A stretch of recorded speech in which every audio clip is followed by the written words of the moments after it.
In this video, we'll be covering the concepts of normal distributions, standard deviation, and z-scores. Before we talk about a normal distribution, I want to make sure that you have the hang of what I mean when I say a distribution. So when you're collecting data, let's say in this case we're talking about the heights of all males in a certain population. And let's say I have an XY axis on a graph, with this obviously being my x-axis and this being my y-axis. Along the x-axis, I would list all the different heights that a person could be. Let's say we're talking about adult males. So let's say we go all the way down to 4'6", and we go all the way up to 7'6", and then we have everything in between.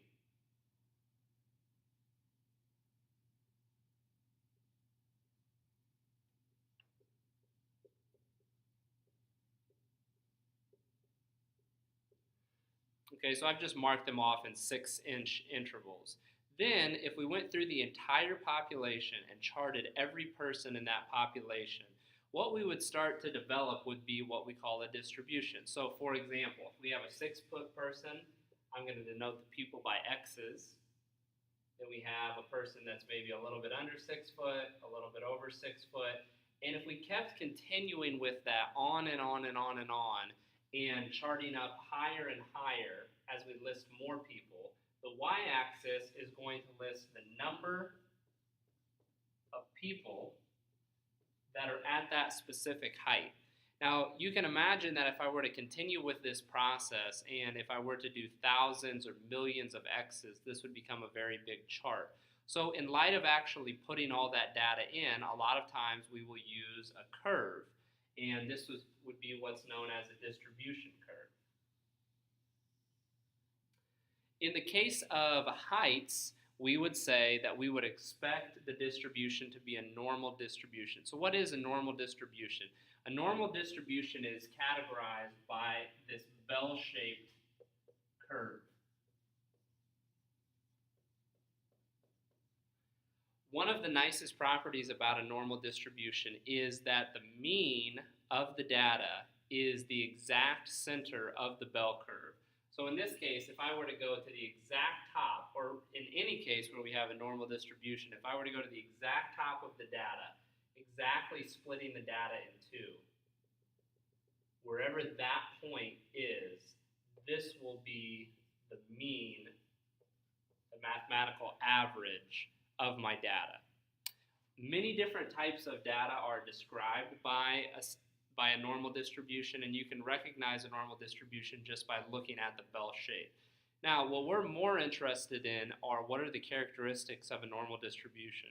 Hopefully by the time you watch this video, or after you watch this video, you will read in the book a lot more about that, and that will kind of help to fill in some of the gaps of your understanding.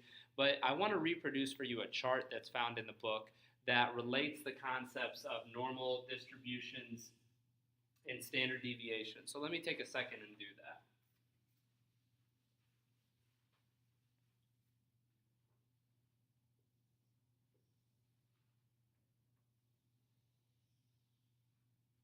When we have a normal distribution, one of the things that we often do is we will divide up the normal distribution into standard deviations. So what do I mean by that? You already know that the center of any normal distribution, the exact middle, the exact peak, is going to be the mean, which is going to be denoted by x bar. We talked about this in the last video. Then, if I go one standard deviation on either side of the mean, so basically if I go the same distance on either side of the mean, and then I do that again, what I'm doing is I'm dividing up this distribution into standard deviations. So this point right here would be the mean plus a standard deviation. This point would be the mean plus 2 standard deviations. And over here I'd have the mean minus a standard deviation and the mean minus 2 standard deviations. For any normal distribution, we can figure out how much of the data lies in each of these intervals. So in this interval right here between these two dotted lines, we have 34%. Since this is symmetrical, meaning the same on both sides of the mean, this must also be 34%. 13.5% of the data lies in these two regions. And then if you go one more standard deviation out, 3 standard deviations out, 2.35% of the data lies in these little tail parts.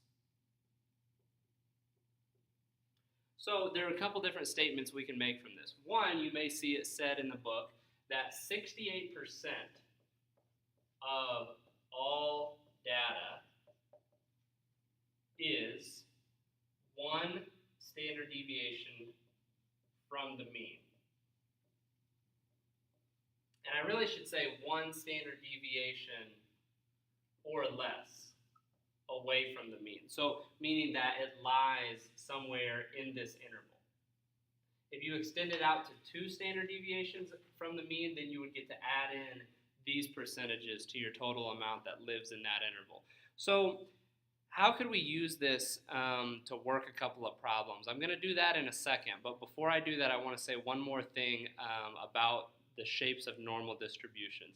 It's true that every normal distribution will be a bell curve, but you can have different shapes of different types of bell curve. Maybe a little bit wondering what that could look like. Let me give you a couple of different examples. You could have something that is very steep and very skinny. That's a normal distribution. You could also have something that rises and falls a lot more gradually. That's also a normal distribution. Or you could have something that's kind of in the middle of those two. All 3 of these are normal distributions. What controls whether the distribution is more tall and skinny or is more spread out like this is the standard deviation.